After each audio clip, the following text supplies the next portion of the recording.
अगर मैं आपसे बोलूं LG company greatest smartphone company है तो क्या आप मेरी बात से बिलीव करोगे? मतलब ये एक सवाल आता है ना कि यहाँ पे LG जैसी कंपनी पिछले 1 साल से मार्केट से गायब है।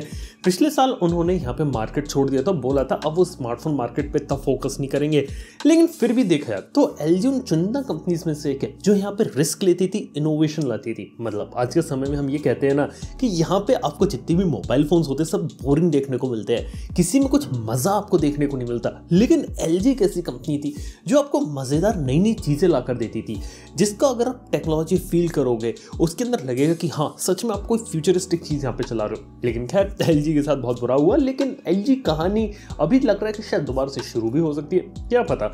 वीडियो यहाँ पे पसंद आए तो लाइक कर सकते हो, और मैं देख रहा हूँ काफी सारे लोग हैं जो यहाँ पे मेरे को चैनल को सब्सक्राइब कर नहीं रहे, तो आप लोग चाहे हो तो सब्सक्राइब कर सकते हो। और 7 लाख का टारगेट है, अगर आप हिट करवाना चाहो तो आप हिट यहाँ पे करवा सकते हो। आप लोग यहाँ पे समझ सकते हैं कि LG कंपनी अगर अभी तक बंद नहीं होती तो आपको यहाँ पे फोल्डेबल फोन और रोलेबल फोन देखने को मिलते हैं। फोल्डेबल फोन तो ऑलरेडी सैमसंग बना रहा है, लेकिन ट्राई फोल्ड फोन या फिर ऐसा फोन जैसा फोल्ड करके जेब के अंदर रख सकते हैं, जी हाँ, इस टाइप के फोन के ऊपर LG यहाँ पे काम कर रही थी। तो उन्होंने बहुत सारे प्रोटोटाइप बनाए थे, यहाँ तक कि LG जैसी कंपनी ने OLED डिस्प्ले इतने टाइम पहले बना दिया था, अपने फोन में डाल दिया था G Flex के अंदर, और डिस्प्ले के ऊपर उन्होंने बहुत ज्यादा काम किया था।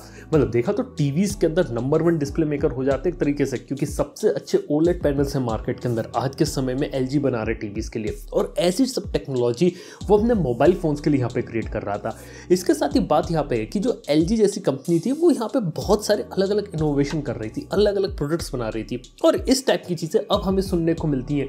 लेकिन सालों पहले LG इन पे काम कर रही थी, इनके प्रोटोटाइप दिखा दिए थे, और उनका प्लान था 1-2 सालों के अंदर इन सारी चीजों को लॉन्च करना। लेकिन खैर ये सब कुछ हमें देखने को मिला नहीं। ऑलरेडी सैमसंग की तरफ से हमें टीजर देखने को मिलता है, स्लाइडर फोन, रोलेबल फोन का, ट्राई फोल्डिंग फोन का, ये सब चीजें LG की तरफ से आ सकती थी, लेकिन शायद मार्केट अगर उसे साथ देता तो शायद सच में आपको ये चीजें यहाँ पे देखने को मिलती। इसके साथ ही जैसा कि मैंने आपको बताया कि LG अपने समय से काफी आगे कंपनी थी, यानी कि OLED डिस्प्ले तो यहाँ पे काफी अच्छा एग्जांपल है जहां पे आज कंपनी इसका यूज कर रही है, लेकिन सालों पहले LG अपने फोन के अंदर डाल चुकी थी। और ऐसे ही और काफी अच्छा एग्जांपल है मॉड्यूलर फोन का। मॉड्यूलर फोन एक ऐसी चीज थी जो कि आज मेरे को लगता है कि अपने समय से बहुत ज्यादा की चीज थी। मतलब जब LG G5 आया था उसकी खास बात ये थी कि आप अलग अलग एक्सेसरीज मोबाइल फोन में चिपका सकते हैं। अब उनके फेल होने के अलग रीजन ये था कि यहाँ पे टेक्नोलॉजी उस तरीके से तैयार नहीं थी, ना मार्केट उस तरीके से तैयार था कि इस चीज को अडेप्ट कर सके।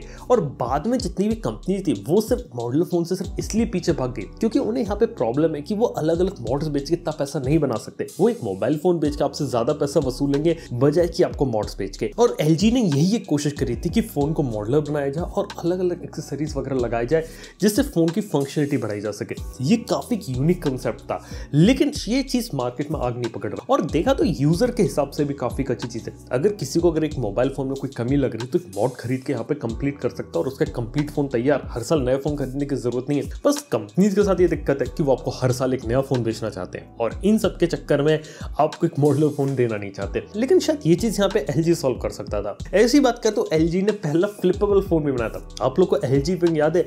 इस टाइप के यूनिक और इंटरेस्टिंग कॉन्सेप्ट है ना सिर्फ LG कंपनी ला सकती थी, जहाँ पे हिंज मैकेनिज्म लगा है, 2 डिस्प्ले लगे, फोन साइड से फ्लिप आउट हो रहा है। इस टाइप की चीजें सिर्फ और सिर्फ LG कर सकती थी, और उन्हें मालूम था कि अगर वो अलग अलग टाइप की चीजें करेंगे तो मार्केट में अपनी जगह बना सकते हैं। और शायद यही उनके एक फेलियर का रीजन था, क्योंकि आज के समय लोगों को एक सिंपल फोन चाहिए और बाकी कंपनीज को भी पता है, तो उनसे जैसा फोन बन पाता है जल्दी से जल्दी वो वैसा फोन बना के मार्केट में दे रही है। इसके साथ ही बात करें तो काफी सारी ऐसी चीजें जो अब दूसरी कंपनीज कॉपी करने की कोशिश करें, जैसे सेकेंडरी डिस्प्ले।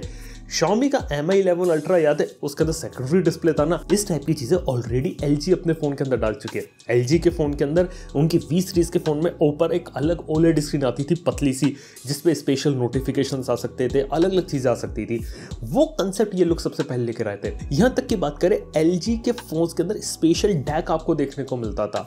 ये टाइप की टेक्नोलॉजी दूसरे फोन्स में आपको देखने को नहीं मिलती थी। इसके साथ ही मैं बता सकता हूँ LG कंपनी ने यहाँ पे सेल्फ हीलिंग फोन भी बनाया था, जहाँ पे LG G Flex 2 था। फोन के पीछे कोई स्क्रैच आ जाए तो ऑटोमेटिकली उसको हील कर सकता था।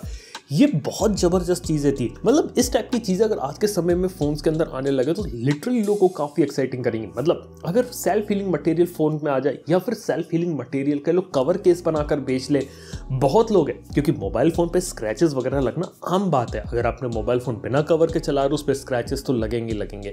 और अगर स्क्रैचेस अगर अपने आप हील हो गए, इससे बेहतरीन चीज क्या हो सकती है।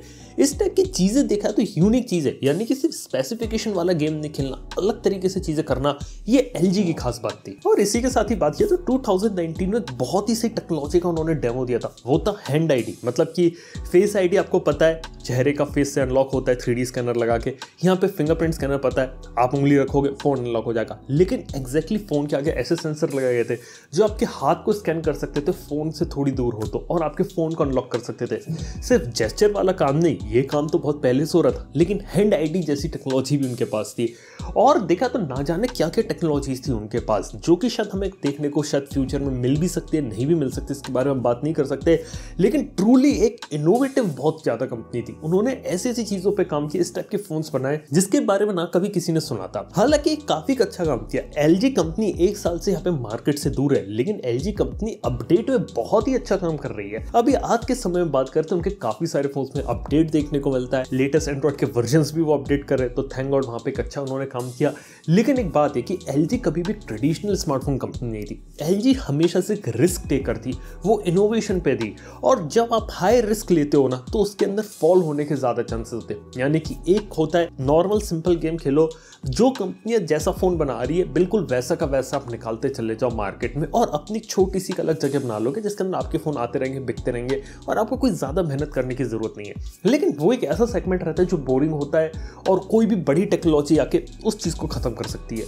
लेकिन एलजी जैसी कंपनी क्या करती थी, दूसरे लोग नॉर्मल फोन बना रहे, बनाने दो, हम थोड़ा सा अलग करेंगे, कुछ नई कंसेप्ट को लाएंगे, कुछ नई चीजें बनाएंगे जो दुनिया ने पहले कभी देखी नहीं है। अब कुछ चीजें ऐसी चलती भी है मार्केट में, कुछ चीजें लोगों को पसंद भी आती है, कुछ चीजें लोगों को बिल्कुल भी पसंद नहीं आती, और कुछ चीजें तो ऐसी होती जो अपने समय से बहुत आगे की होती, कि उनका समय अभी आया नहीं है लेकिन आप उसे पहले ले आए, और ऐसी चीजें फ्लॉप होती है। और जब लगातार ऐसे बड़े फ्लॉप यहाँ पे कंपनी दे देती है ना, तो उनके लिए आगे सस्टेन कर पाना मुश्किल हो जाता है। ये शायद चीज एलजी को शायद बाद में चलकर समझ में आई, लेकिन इतना मैं बता सकता हूँ एलजी कंपनी अलाइव है, उसका टीवीज यहाँ पे काफी ज्यादा पॉपुलर है, दूसरे अलग अलग सेगमेंट्स में काफी अच्छा काम कर रहे बोलूंगा, अप्लायंसेस वगैरह उसमें। और ये देख के लगता है कि शायद फ्यूचर में एलजी शायद दोबारा से कम बैक भी कर सकती है। मतलब कि एलजी के पास रिसोर्सेज वगैरह हो सकता है, वो शायद एक सही मौके का इंतजार कर रहे हो कि कोई नई चीज है मार्केट में और वो एक नया मौका है, और उस मौके पे वो चौका लगाना चाहे। आप लोग क्या लगता है, क्या ऐसा हो सकता है, मतलब कि एलजी जैसी कंपनी वापस आ सकती है, या फिर उसके अंदर कुछ नया इनोवेशन वगैरह हो सकता है? वेल, स्मार्टफोन इंडस्ट्री में उतार चढ़ाव बहुत सारे होते रहते हैं, कभी कोई कंपनी ऊपर, कभी कोई कंपनी नीचे, लेकिन देख के काफी ज्यादा मजा आता है। आप लोग का इस बारे में क्या ओपिनियन है? आप लोग चाहोगे क्या एलजी कंपनी वापस आए? ये बात आप मुझे नीचे कमेंट में बताओ। 7 लाख सब्सक्राइबर का गोल है और इस टाइप के इंटरेस्टिंग वीडियोस आते रहते हैं, तो आप लोग क्या कर रहे हो? लाल रंग का बटन है, सब्सक्राइब करो चैनल को और बढ़िया से मस्त रहो, और शेयर कर सकते हो इस वीडियो को अपने उन दोस्त से जिन लोगों ने कभी एलजी का फोन रखा होगा अपने पास। तो दोस्तों, थैंक यू आपको वीडियो देखने के लिए। मैं आपसे मिलता हूँ नेक्स्ट वन के अंदर। Good bye.